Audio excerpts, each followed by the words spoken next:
Hello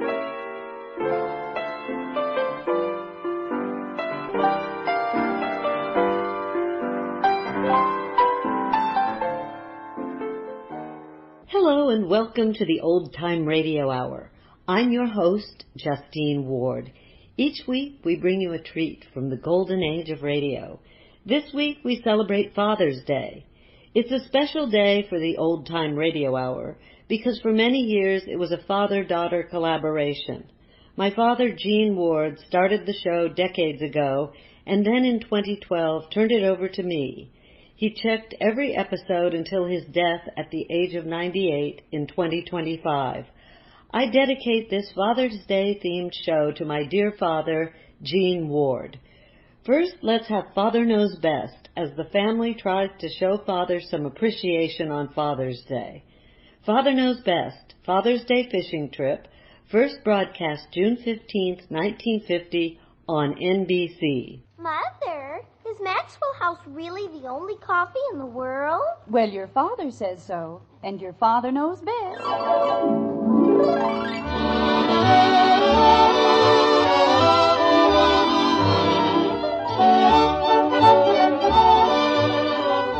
Yes, it's Father Knows Best, transcribed in Hollywood, starring Robert Young as Father. A half-hour visit with your neighbors, the Andersons, brought to you by America's favorite coffee, Maxwell House. The coffee that's always good to the last drop.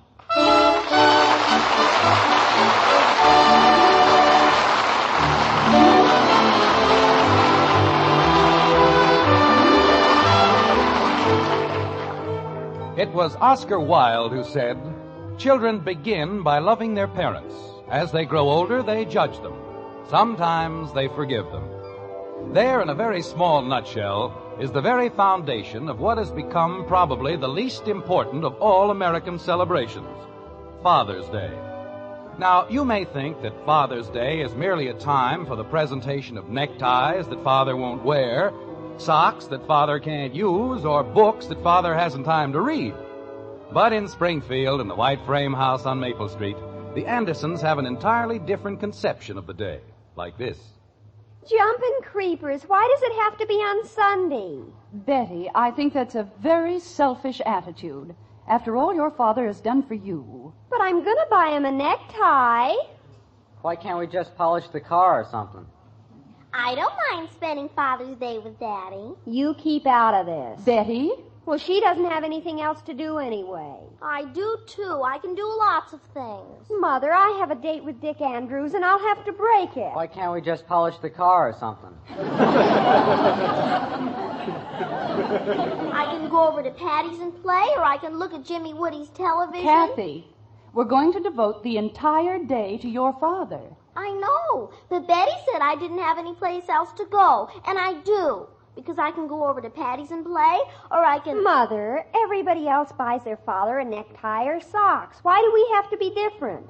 Because your father is one of the sweetest men in the entire world. And I certainly think... Well, sure, but why do I have to break a date just for that? No matter what we buy for your father, we'll have to buy with his money. I'll pay for it out of my allowance. Which you get from your father. Mother, you just don't understand. Why can't we just polish the car or something?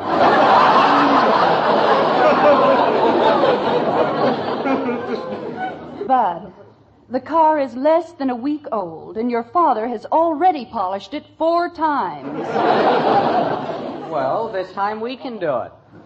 Janie Liggett's buying her father a necktie, and she doesn't have to break her date for Sunday. Betty, we'll not discuss it any further. Call Dick and tell him you're sorry. Do I have to? Yes, you have to. Kathy? Why can't we clean up the garage or something?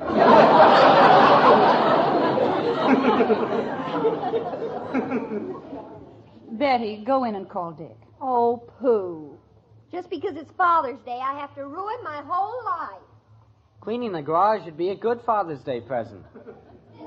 Bud. Yes, Mom? You can forget about your silly butterflies for one Sunday. But I promised Joe Phillips. I thought you'd broken your date with Joe. I did, but if we clean the garage the first thing in the morning... We're going to spend the day with your father. We're going to wait on him hand and foot, cater to his every wish. Sunday's going to be his day, and that's final. So let's not talk about it anymore. Now you can't even talk. For that, Bud Anderson, you dry the dishes. But I didn't say anything, Mom. All I said was you can't even talk. It was the way you said it. But, Mom, I didn't mean anything. All I said... Daddy's coming. All right, suppose we explain the whole thing to your father. I'll dry the dishes. And remember, not a word about Sunday. We want it to be a surprise, don't we? Yeah, some surprise. Bud. Oh, sure, Mom. We sure do. Chicken. Mother, if Dick Andrews never calls me again, it'll be your fault. He borrowed a car for Sunday and everything. Well, let's not worry about it, Betty. You'll get another girl. Mother, how can you say that? How can she say what? Daddy! Hi, Dad. Well, how's the world's finest family tonight? Hi, Father. Hi. Hello, honey. Hi, dear. What's the matter with Camille? Oh, nothing much, really. You're a little late, aren't you, dear? What's in the package, Daddy? Ice cream. Put it in the icebox like a good girl. Oh, boy! Want me to put your hat away, Dad? Thank you very much. It'll be a pleasure. What's the matter with him? Oh, we had a slight misunderstanding, nothing serious. Were you held up at the office? No, I stopped off at Haney's garage on my way home. Oh? There's a very annoying rattle in the rear bumper. I'm not even sure we ought to keep that car. Jumping catfish. I beg your pardon? That old wreck of ours made so much noise you couldn't hear yourself think. But if this one makes one little squeak... Betty, as long as we had to buy a new car, we might as well have them put it in good shape. Why don't you set the table like a good girl, Betty? How else can you set the table? And you help her, Kathy. Yes, Mommy. You know, Margaret, speaking of Sunday... Who said anything about Sunday? Didn't I? No. Oh. Well, I met Hector Smith downtown today. How is he? He's fine. You know, he has a client over in I Plainfield. haven't seen Elizabeth in ages. I'll have to call her after dinner. Yes. Heck has a client over in Plainfield. Maybe I'd better wait until tomorrow.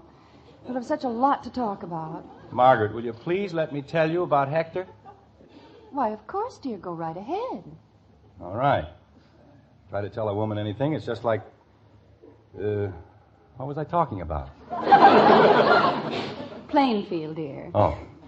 Well... You see, I was listening.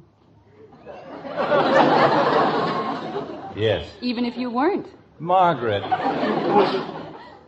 Hector was coming back from Plainfield the other day, and he decided to take a shortcut. Well, you know how Hector is. He got lost. Oh, that's too bad. Is he all right now? Nothing happened to him. He just got lost. Found himself on an old dirt road way back in the hills. My. Margaret, you don't have to keep making those little noises. I know you're listening. Go ahead, dear. Well, he found a lake. Just a little bit of a thing. He says it's the greatest spot for fish he's ever seen in his life. They were actually leaping out of the water. Bass, lake trout, everything. And every one of them dying to get on a hook. Margaret, doesn't that mean anything to you? Oh, yes, dear. I'm quite excited. Well, anyway, we're going to run up there Sunday morning and see what we can do. Sunday morning? Jim, you can't. Why not? It's only about 20 miles. Heck's going to pick me up at 5, and all I'll need is a few sandwiches. Jim Anderson, I've never seen it to fail. Every time we try to surprise you with anything, you have to make other arrangements.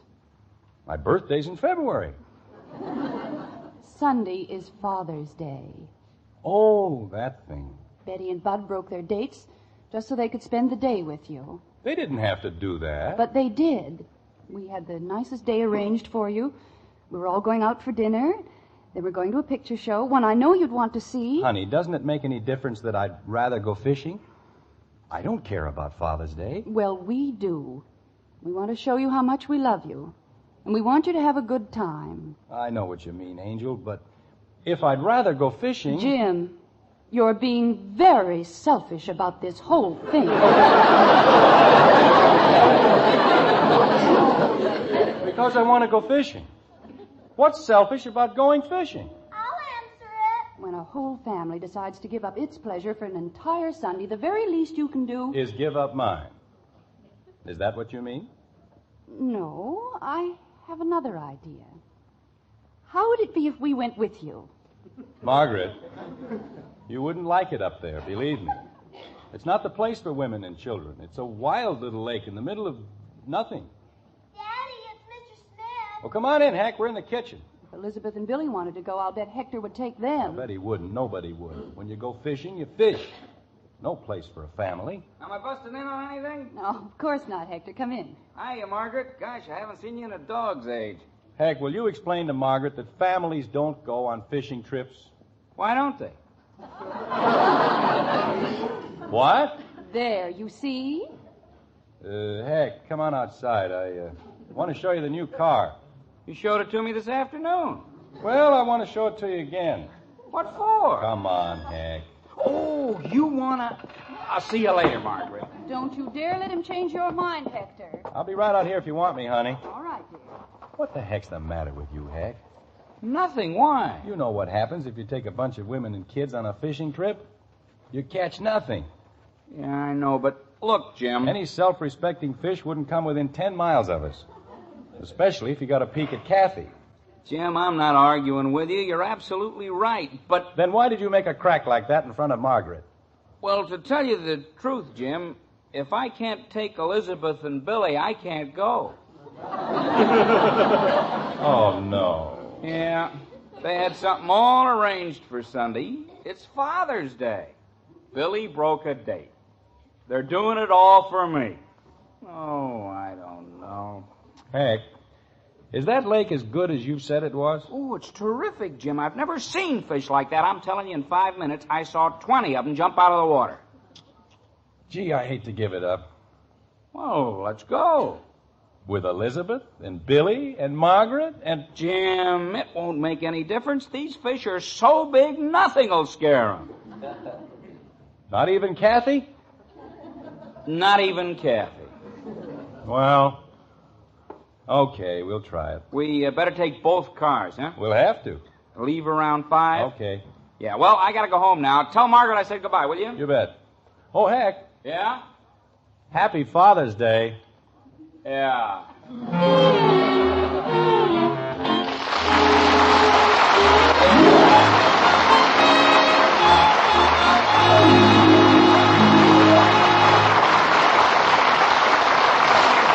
Well, I suppose it's not the first time a man and his family didn't quite see eye to eye on the best way to spend a happy Father's Day.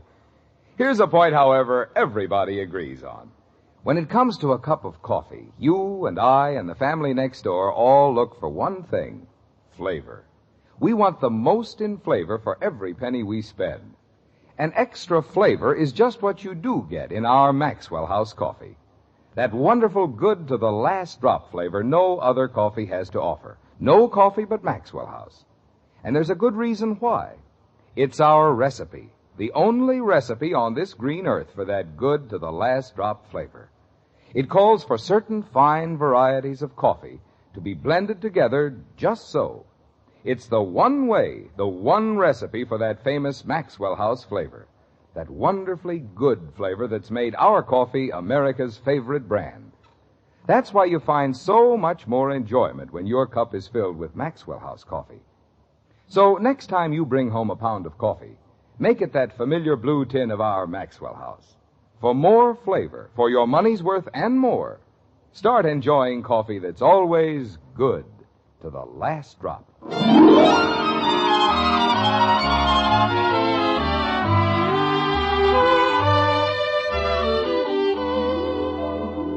The sun comes up like a stab of light. Rose fingers reach into the night. The darkness fades, the night is gone, and day comes fast with the rising dawn. A woodcock calls, a soft wind sighs, and from its nest a starling flies. This is the dawn, the break of day, the time when Young man, will you please shut up? Well, pardon me. Most ridiculous thing I've ever heard in my life. Getting up in the middle of the night to chase after a bunch of stupid fish. But Elizabeth... We had a nice day planned for you. One we'd all have enjoyed. But no, you have to drag us up here so we can freeze to death. Are you cold, Elizabeth? Of course not. My teeth always chatter like this. Billy, get the blanket out of the car for your mother. Huh? I said get the blanket out of the car. No, thanks. I'm quite comfortable. Billy! Leave the boy alone, Hector. The poor child. If he had a father with the slightest bit of consideration... Elizabeth, I didn't say you had to come along. This was your idea. Naturally. You haven't had an idea since the day I met you. Now look, Elizabeth. When I think of the men I could have married and didn't. Lucky dog. Hector! I am sorry, Elizabeth. I was thinking of... I think the Andersons are coming. Well, it's about time. You'd think they'd have hurried a little. Well, the road's kind of rough, Elizabeth, and Jim has a new car. Oh, Hector, stop making excuses for them. They're just like everyone else we know. Don't consider a soul but themselves. Especially that Margaret. Thinks her children are the most wonderful things that ever lived. And if you ask me, Margaret, darling.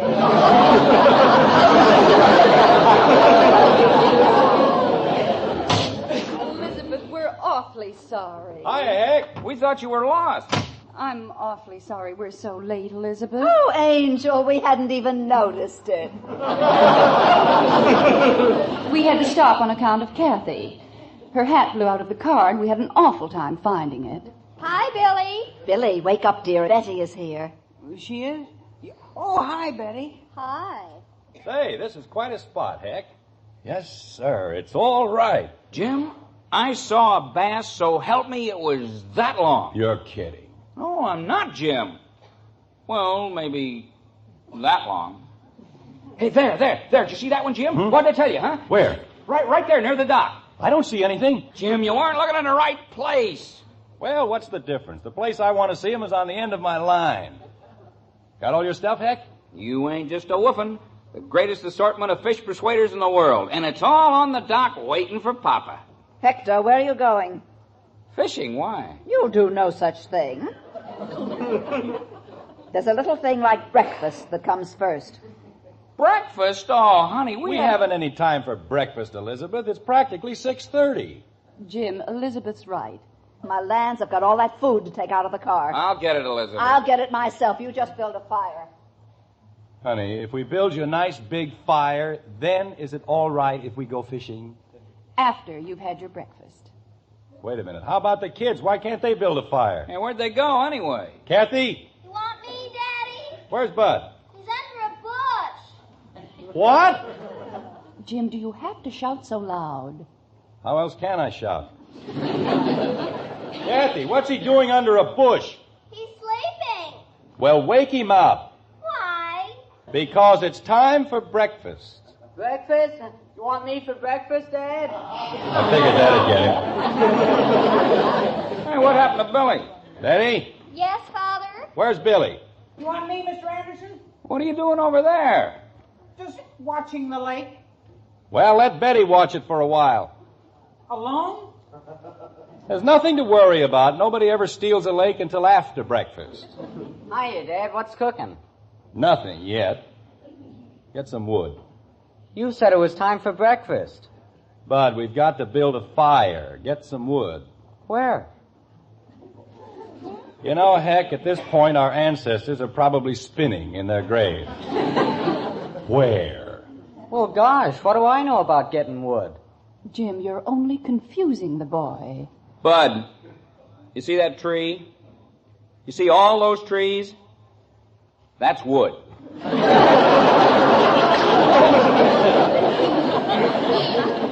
What am I supposed to do? Bite him down? Bud.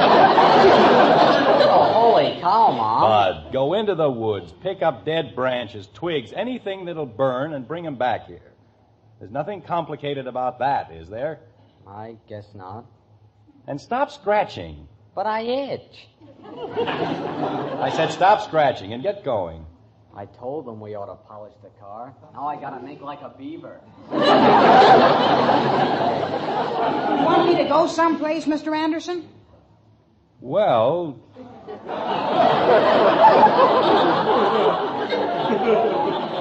Leads with his chin every time, doesn't he?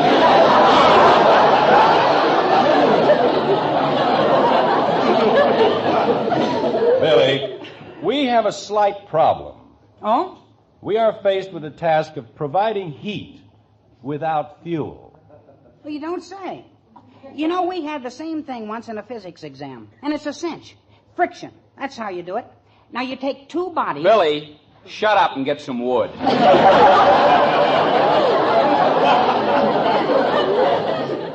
What? I said get some wood. Oh, okay. But I thought Mr. Anderson said... Wood! Hector, stop raising your voice. Wood. Fine, nobody has to get excited about it. I'll get all the wood you want. Jim, Margaret, as soon as the boys get back with the wood... are those your things Kathy's playing with? Where? On the edge of the dock. Holy smoke, my tackle! Of all the rattle-brained... Jim, don't frighten her. Kathy! Oh, Jim! Father! Kathy, grab the dock. We'll be right there. Hector! Take it easy, Kathy. What's going on? Hector, do something. We're coming, Kathy. We'll have you out in 2 seconds. Daddy! Daddy! Now, Kathy, give me your hand. Come on, honey. Hold your hand out. That's a good girl. You got her, Jim? That's my girl. Now, we're all right. Oh, Kathy. Daddy! I fell in! I know, honey, but you're all right now. You're all right. Hector, get the blanket out of the car. The poor child's wringing wet. I'll get it, Mrs. Smith. Oh, go ahead, Bud. Hurry. Okay. Is she okay, Mother? Yes, dear, she's fine. Daddy scared me, and that's why I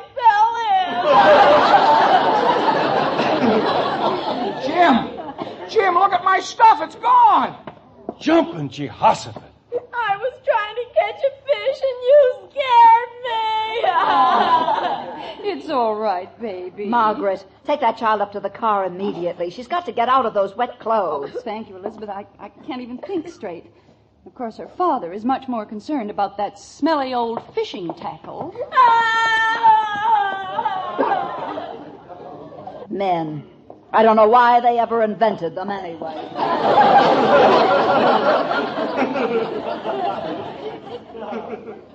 Gosh, I'm awfully sorry, Heck. My whole kit down at the bottom of the lake. Look at it. You mean you can see it? Where? Down there. Must be 30 feet. Hey, where are you going? I've got an idea, Heck. Don't go away. Father's Day. Isn't bad enough having children, you have to have Father's Day. Can you still see it, Heck? Yeah, practically smiling at me. Well, don't worry about it. We'll get it out all right. What are you going to do? What would you say was the right bait for your fishing tackle? For my... Oh, you mean... First, we'll fish for tackle, then we'll fish for fish. Yeah, that's a good idea. You think you can do it? Of course we can. Let's see now. That's about the biggest hook I have. You got any sinkers? Of course I have sinkers. Stop worrying, Heck. I'll get down there all right. Is that the heaviest line you got? Well, I didn't expect to catch any whales today. I know, Jim, but that stuff weighs a ton. Heck, I give you my personal guarantee. If I hook it, I'll land it. Now, let me have a little room, will you? Allow for a little drift into the shore, Jim. I'll put it right on the button. Okay, low bridge.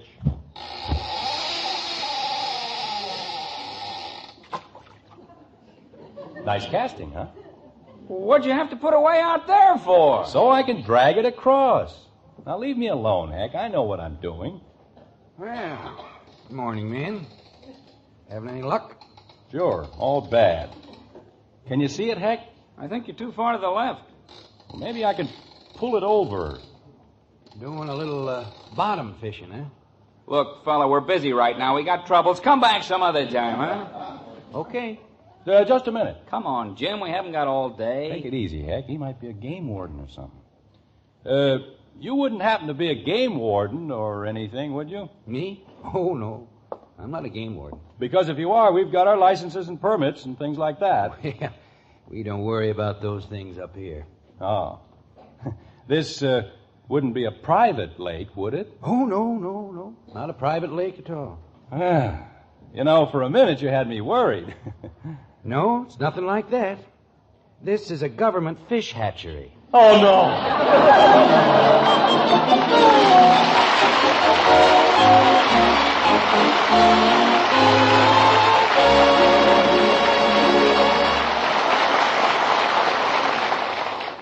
Poor father. If it isn't one thing, it's another. That long trip all for nothing.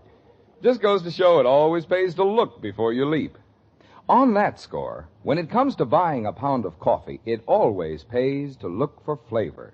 Yes, you want to be sure you get the most in flavor for every penny you spend.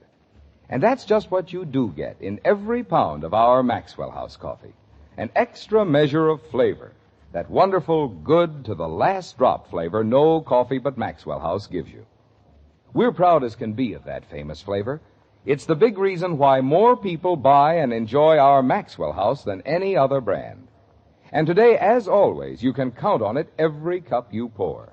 Because we'll never compromise on the quality of one single pound. That's why now, more than ever, your coffee buy is Maxwell House. Every pound, every cup, you can be sure it's always good to the last drop.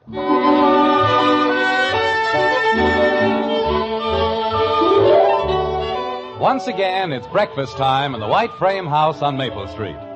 But it's a lonely sort of breakfast, with none of the children at the table.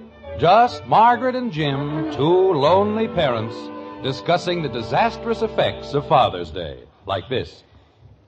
There's no sense being upset about it, Jim. Dr. Simmons said it was nothing serious. I know, but you'd certainly think Betty'd have enough sense to recognize goldenrod after all these years. She didn't see it, Jim, and she still says it wasn't goldenrod. Well, it was something. She's puffed up like a frog. Well, Bud's the one I'm worried about. He says it itches terribly. There's a giant brain for you. Goes to sleep in a patch of poison ivy. Wallows in the stuff. How's Kathy? Oh, she'll be all right in a few days. It's just a little cold. Jim, I don't understand. How can you laugh at a time like this? I don't know, Margaret. The whole thing is hysterical. It was quite a fishing trip. Wasn't it? Hay fever, poison ivy, a cold. This family caught everything except fish.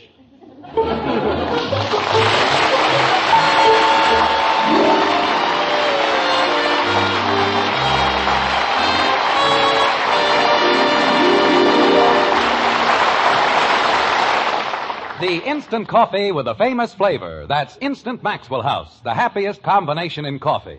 Wonderful, good to the last drop flavor, combined with the convenience and thrift of coffee made instantly in the cup. So easy, no pot, no grounds. So thrifty, saves you real money compared to ordinary coffee. So truly good, pure roaster fresh flavor. Try Instant Maxwell House, the instant coffee with a famous flavor. Instantly good to the last drop.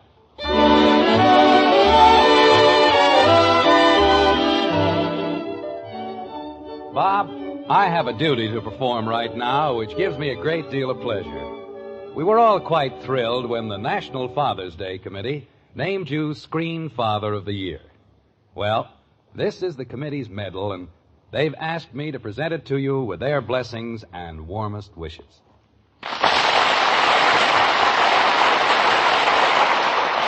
Thank you very much, Bill. Ladies and gentlemen. Naturally, I'm very proud of this honor, but not for myself alone. As the father of 4 girls, I've spent a lot of time and gnawed a lot of nails in the waiting rooms of various hospitals in Southern California.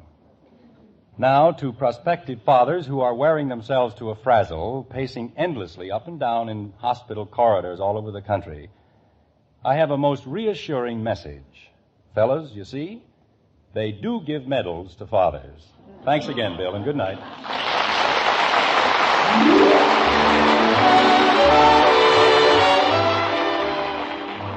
Join us again next week when we'll be back with Father Knows Best, starring Robert Young as Jim Anderson, with Roy Bargy and the Maxwell House Orchestra, and yours truly, Bill Foreman. So until next Thursday, good night and good luck from the makers of Maxwell House, America's favorite brand of coffee. Always good to the last drop. Father Knows Best was transcribed in Hollywood and written by Ed James. Now stay tuned for Screen Guild Theater, which follows immediately over most of these stations.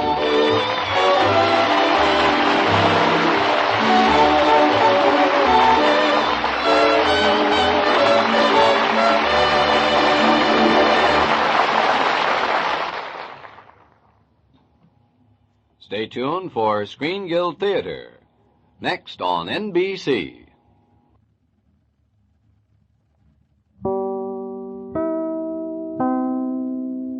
You have been listening to the Old Time Radio Hour with your host, Justine Ward. Next, we have a dramatized episode of Living 1949 about fatherhood. The post-war baby boom inspired men to be better fathers in spite of career pressures as the country pulled together for the new generation. This is Living 1949, Father's Day, first broadcast June 12th, 1949 on NBC. 7:30 a.m. Tad, get out of the bathroom, dear. Your father's got to shave. You can finish your washing later. Yes, 7:45. Tad, you and Emily will have to wait for your breakfast. I've got to get your father off or you'll miss his train. Yes. Hurry, Steve. 8 a.m.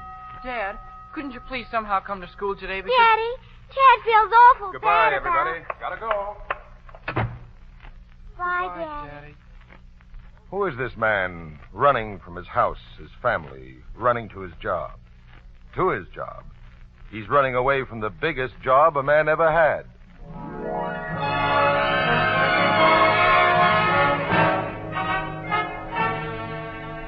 Living 1949, brought to you each week by NBC and its affiliated stations, anticipating a Father's Day soon to come, holds up its radio mirror to look at fathers and to reflect a growing danger to America's families and futures in a drama document entitled No Family Should Be Without One.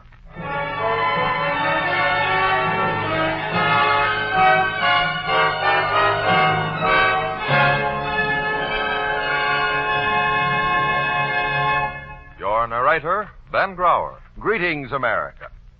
That was Steve Dale you heard a moment ago, rushing for his train. Steve is just one of hundreds of thousands of American fathers who do this every weekday morning. And every night come home seeking rest and wanting... Just to be let alone, please. Children, be quiet. Your father's very tired from the office. I don't like the office. I don't think it's good for Daddy. silly men have to go to offices. Why? To earn money. That's what fathers do. Oh. Shh, children. That's Steve Dale any evening. But to get back to morning, this particular morning, Steve's upset and deeply disturbed. So disturbed, his steps are slowed and he may miss his train, the 8:10 to the city. 10 minutes before, at the stop above this one, East Pines, Steve's daily commuting companion, tall, slangy, red-headed Tim Hawkins, got on the train. And at this stop, portly, self-impressive Walter Packard Sr. was waiting when it pulled in. It's 8:09 and a half now. The local's about ready to pull out. But Steve, oh, here he comes. Oh, made it. Oh, brother, I'm pooped. Hi, Walter. See, you arrived conservatively and with breath to spare. Yeah. I wagered $50 on you, Stephen. Glad you made it. You mean Tim bet against me? Oh, you rat. I figured not enough incentive for you to run like that just to get to your job. I'm afraid I'm running away from my job this morning, Tim. Huh? This is certainly the 8:10 local, which takes us direct from home to city. Yes, Walter. Takes us from home. That's just it. I'm running out on the job of being a father. Ah, what do you mean running out? Are you leaving Mary or something? I seem to have left her already as far as our thinking alike goes, but no, I don't mean actual physical desertion. Well, you're certainly doing your part as a provider, Stephen. I don't know a harder worker or a more ambitious one. You don't know, of course, what happened at night. Between my family and me, my wife, Mary, my son, Tad, 12, little Emily, 7. They can't know the worry and the fright so deep inside me, and yet they should. They're fathers, too. Hey, tell me something.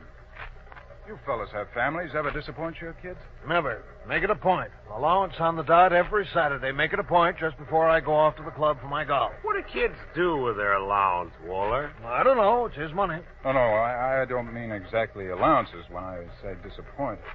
I meant, did you ever not do something with him when they wanted you to? His mother takes him wherever he wants to go. Naturally, I haven't time. Walter, I disappointed my boy today badly. Look, can I tell you about it? Sure, certainly. Maybe if I get it straightened out a little in my own head. Well, last night, Tad came to me and he said, I can hear him now. He's so grown up, so offhand. Don't forget tomorrow, Dad. Huh? Tomorrow? The field meet at school. You're going to be one of the judges. Oh, no. Tomorrow's a business day, Tad. I can't go to school with you. But you said you would. I told him. You said you would, Daddy, and he told him. You don't need to be an echo, Emily. I just Tad, said. when did I say... Right here in this room, Steve, from behind your newspaper at breakfast 2 weeks ago. You said sure. You sure did, Daddy. Sure you did, Daddy. Undoubtedly, you didn't know what Tad had asked you, dear, or what you were promising, but since he's told him at Look, school... I can't go tomorrow, Mary. We're having a staff meeting. I'm sorry, Tad. Some other time? But there won't be some other time, Dad. This is the field meet. Well, your mother can go and take Emily, too. Can I? Must be nice to be a father. Kiss him good morning, kiss him good night. Everything in between is up to Mama. I'd like to be a father. No worries. But, Dad, that's not the same. Mother going, I mean. Father's... Tad, I said I can't go. Now, that closes the subject. Gee whiz, Dad. How do you expect your father to be a good provider and still play around? Oh, you are a good provider, Steve, of course. Of money and things, but... But what, for heaven's sake? But are you a good father? Mary. Oh, Tad, you better go call Mrs. Devons right now. She's expecting your father to be a judge tomorrow. I guess... Gee whiz, I hate to go tomorrow now after... Do I have to, Mom? Of course you'll go, Tad. It's your job to go. Yes, sir. Come on, Emily. I think you're mean, Daddy. Gee whiz, Tad. Oh. You seem to think I'm mean, too, Mary. I think you're a little mixed up. Mixed up? About what? About which comes first, your family or your career. Me? Your career? Say, look, honey, I'm just an ordinary businessman trying to get along. Stop trying to be funny. Oh, it's far from funny, Steve. When somebody says occupation to you, what do you think of? A certain sales department and quarterly reports and Union Car and Foundry and all its sacred works. Well, Steve, you're a father, too, you know. How do you classify that job? Hobby? Avocation? Spare time fun? What if somebody asked you that? How would you answer?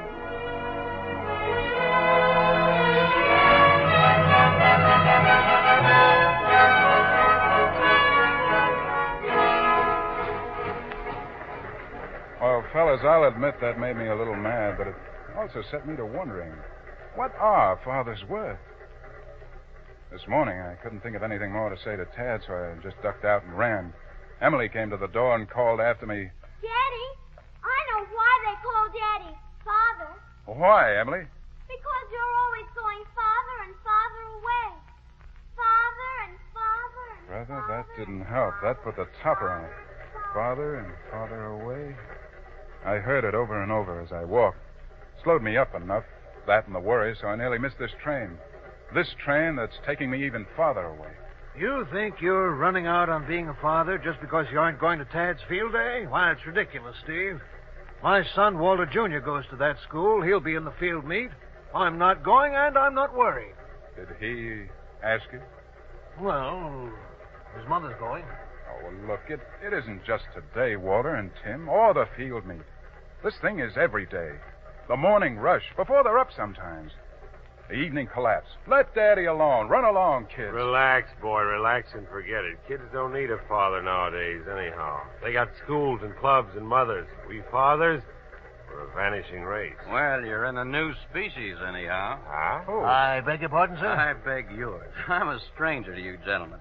I get on at Reed's Point. Oh, I know the Dixons there. My name's Trapnell. Glad to know you. Well, know you. I couldn't help but hear some of your discussion. Absentee fathers, that's what you fellas are, isn't it? Absentee father? Yes. Oh, you are all fathers, I take it. Yes, I have 2 young children, a boy and a girl. Walter has a boy. Well, 13. Smart, too. I have 2 daughters in their teens, Lord help me. Well, from your conversation, you rush away in the morning, shouldering them out of your way. Seek no particular meeting of the minds or conversation with them at night. I'll say not. And you go off to the golf club on the weekend. You've abdicated all fatherhood, except financial responsibility. Well, at least we bring home the bacon. Almost too zealously sometime, Mr. Hawkins. You know, it takes a lot of bacon nowadays. Times have changed, Trapno, my dear fellow. We can't be expected to carry on under modern pressures at high tension in our very competitive society and handle homework, too, as our fathers did. Homework. I remember my father was not only our provider, he was our security in every way. Our guide, our fortress, and our disciplinarian when Mom urged discipline. He was our teacher. He was a teacher we considered superior to any in school. A father today can't spend the time. No. Times have changed indeed. Changing families. Most fathers work away from home now, except in farm areas. Have to make more money to buy more things. Our society seems bent on pulling families apart instead of welding them together. But there are some things still, besides money, which a child can get only from his father. You mean people's hearts and heart needs haven't changed? Yeah, I guess I've failed my son. My father never failed me, though. I remember one of my school day crises.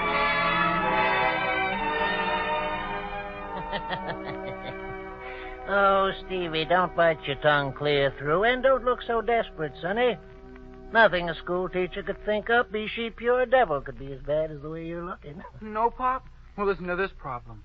If you had the sum of $13,133.39, earning compound interest at the rate of 6% on the first $10,000 and 5% on the remainder for a period of 26 years, how much money would you have in your account at the end of that period? Pure devil she be. Gee, horse of it, compound interest. Now, if your Uncle Ben who worked in the bank was still around, but me, I'm better at crops. Still... You do think it's tough, huh, Pop? Oh, yes, sir, boy, mighty steep, but we will surmount it. We'll get on the party line now and talk with Mr. Sims about it. Mr. Sims? He's the biggest farmer in the country, Pop. Yeah, you ought to know. Sims, it's Jim Dale. My son Stevie's got a dilly of a mathematics problem, and I thought maybe you could help us. We might bring Jacobs in, too. Yeah. Well, it starts out, if you had 13,100...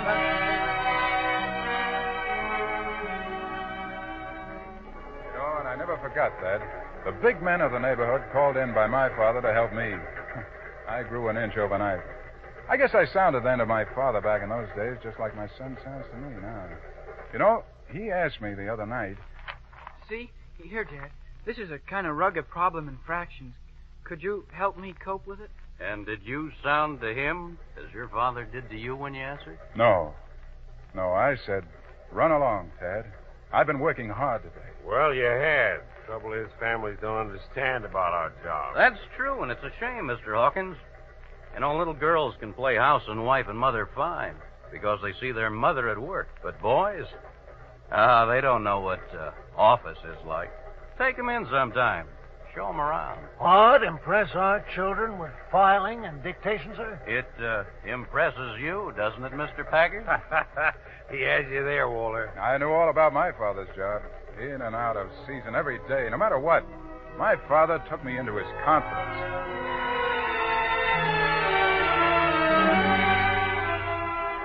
Now we'll plant the early corn at the south field this morning, Stevie. You get my planter ready and follow along. We'll put the Kentucky Wonders in this afternoon. And the beans will climb right up on the corn stalks, Pop, huh? That's right. Save our putting out a mess of poles. He worked right there at home with us, farming. And he had a little leather working shop in the barn. Mended saddles, made bridles for the neighbors. You know something? I can make bridles. And he had lunch with us every day, and... Oh, but we can't go back to that. No, not all of it. But the sense of security, maybe. We look for today in our jobs, not our families. So it becomes a thing of dollars and cents instead of understanding and belonging and, I don't know, integrity. Oh, but I see I've talked too much. I've sent Mr. Hawkins, Mr. Packard, deep into a game of gin rummy to escape me. No, we fall in naturally every morning anyway, Mr. Chapman. I've been listening to you one ear. But, I don't really need to devote more to it. Steve and Walter, they have to work at being fathers. They've got sons, you see, and everybody knows too much mother love for boys means smother love. But me, I got girls. Near grown, too. I can leave them to their mother safely enough. And where, Mr. Hawkins, do you think your daughters get their ideas of men, the kind they should marry, the ways men should act? From you, sir. Why, you're the first man they know. You are the first man they love. You are, in effect, their first beau. This is a male and female world, and home is where the child gets his first idea of the world. First ideas of sex, of maleness and femaleness, of how men and women act, of how they live together. What kind of an example have I set my daughter? They call Daddy fathers because you go farther and farther away. Farther and farther away. The train wheels are saying it now. Farther and farther from home, from job, from this particular day's job. This fellow Trapnell's interesting. He is informed, but he's only making me feel worse. He's piling it up like a conscience. Steve, maybe he's got a point there. I hadn't figured that part of it, my having to set an example for girls. Complicated business, fatherhood? Oh, yes. There's been a good deal on the father problem in the papers and magazines lately, too. Yeah. Say, I read one piece. It was a shocker. About boys from good families, too, going out robbing, and they even shot a guy just for no reason. Oh, that case in the paper last night. Yeah, I read it. I must have missed it. Tell Walter, Chapnell, he's too smug about his junior. Well, without embroidery. 4 boys, well-fed, well-clothed, quite adequately provided for financially, set out to rob.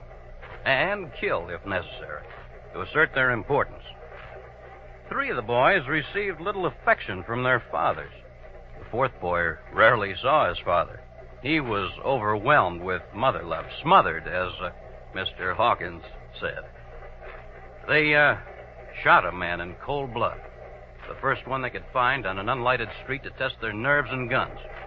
And they giggled when they were caught. The leader... Okay, you caught me. Everybody's entitled to 2 or 3 robberies.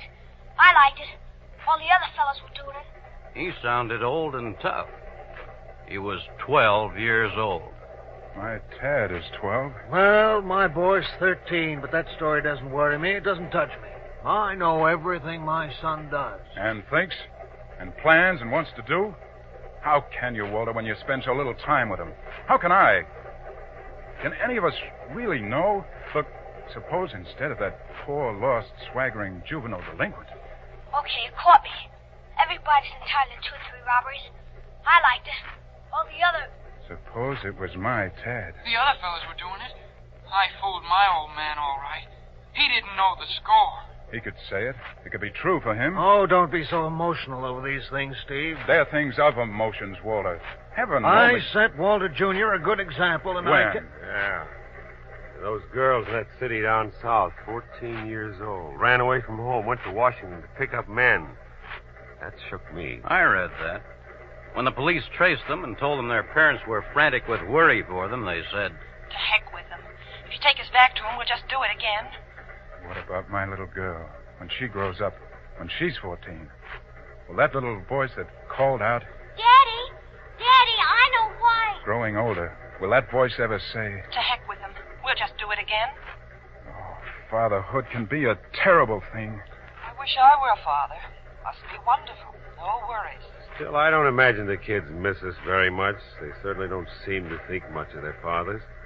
Their favorite radio programs are the ones making fun of us, showing us as bungling, bumbling, butterfingered old bubbleheads. Don't shoot, Father. Save them for laughs. Yeah. That's another widespread and dangerous idea abroad in the land. Even if they respect us, Mr. Trapnell, children are quite self-sufficient today. They don't want us around much. Well, mine wants me. He wanted me today. And he may not again. Why don't you get off this train now, right now? Go back, Mr. Dale. You'd be in plenty of time for the meet. Gee, you think... Oh, but there's that staff meeting. I can't. Tad always seems to pick such bad times. Not during business hours, surely. Well, the school play last year. In the evening? First night of our annual convention. And the Boy Scout father-son picnic. Yeah, that was Saturday afternoon, Steve. I remember that. The Saturday, the president of my company invited me to golf with him. No question which you chose. Oh, Tad should understand. Oh, of course. After all, he's 12. Yeah, I know what you mean. I'd give anything to go back now. Oh, forget it, Steve. Forget it. Let us deal you in a hand. They'd be just about starting the track meet when you got there, Mr. Dale. There'd be a boy at the gate to usher you in. Kendall School track meet, sir. Here's a program and there's seats across the field. It's nice to have a father come, sir. We've got 21 mothers so far and 13 baby brothers and sisters. And one lady brought a dog. And till you came, 2 fathers. Then you'd locate your wife? Mary. Steve. Oh, Steve, you came after all. Oh, I'm so glad. And little Emily? Daddy came. Daddy came. Gosh, Mother, isn't Daddy nice? I'd like to marry him when I grow up. You'd like to hear her say that, wouldn't you? Oh, like it. You paint a fine track meet, Mr. Trabno. Say, why don't you get Walter there, too? Oh, I haven't much hope for Walter. No. Well, Tad, what about him? You'd barge through a bunch of kids to Tad.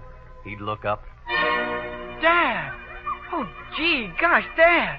Hey, fellas, this is my father! You could tell from his face he was going to win his event now you were there. And he'd take you over to his teacher, the one he called up last night to tell you weren't coming. Miss Devens. My father came, Miss Devens, even when he wasn't any longer going to be a judge. It was, like I said, Miss Devens, unavoidable. What was going to keep him away? Only somehow he managed to avoid it. I'm glad. It's hard to get fathers. Only I haven't avoided it. But, gee, I can't. There's that staff meeting. Don't you see? I can't afford. Besides, I haven't gotten off the train. Oh, I can't. I wish you'd let up on me, Trabno. Can you afford not to, Dale? And you too, Packard and Hawkins. I don't mean just the track meet. I mean being fathers. You worry about being late to work. This is your work. Don't be too late for it. You know, I doubt that any of you is irreplaceable at the office. All of you are at home. Perhaps you'll have to be willing to be a little less of a success in your business career in order not to be a failure as a father. Any other day but today, Trapnell. Any other day. You're sure? Other meetings, conferences, conventions will get in the way. Tomorrow. All right, if you honestly mean that, you have a chance. So does your family, if tomorrow comes. What about you, Packard? Hawkins? Who are you, sir, to try to pin us down like this? Yeah, what's the angle? Reform or... That's right. You haven't included yourself with us. Are you a father? No. No, not now. At least no children at home. I'm one who was too late for my work. Tomorrow didn't come in time for me. I'm a man of affairs, important, and affairs and importance matter. I have a married daughter with a badly broken heart because I gave her no standards for men.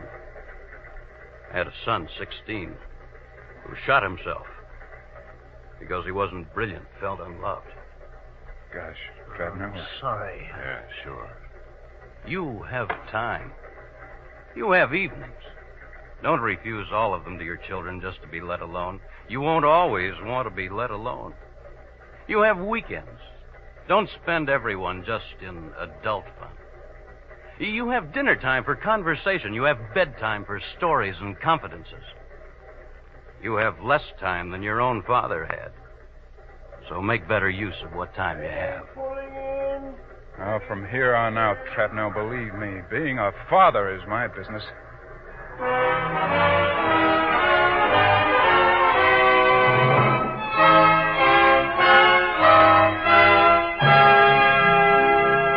The business of being a father has changed greatly in the past 60 years because the very makeup of society has changed. Pressures now tend to drive families apart rather than help them stay together. Many of the jobs of the father have been taken over by mother, school, state. Yet the biggest job of all, the fathering part of fatherhood, the example and participation of a father in the life of his sons and daughters can be handled by no one else. It is important for America's future to call home our absentee fathers. Today's children are tomorrow's America. What we need is not one Father's Day for fathers, but fathers for every day. For truly, no family should be without one.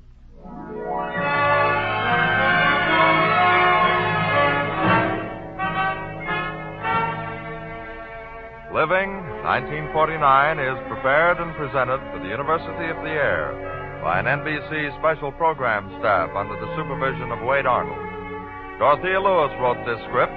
Ben Grauer is your narrator. Steve Dale was played by Richard Coogan. The music is composed and conducted by Dr. Roy Shields. This program is directed by Jack Cuney. To the Father's Day Committee, our thanks for assistance in research. We invite you to keep abreast of Living 1949 by listening next week to our drama document entitled The Book of Books.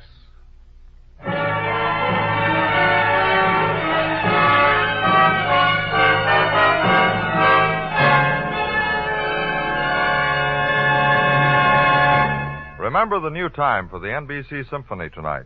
Be sure to hear the first in the delightful new series of summer concerts. Tonight's conductor is Fritz Reiner, and the guest soloist is Dorothy Maynor, who will sing many of the selections for which she is noted. You won't want to miss this opening broadcast of the new NBC Symphony summer concerts tonight on most of these NBC stations. This is NBC, the National Broadcasting Company.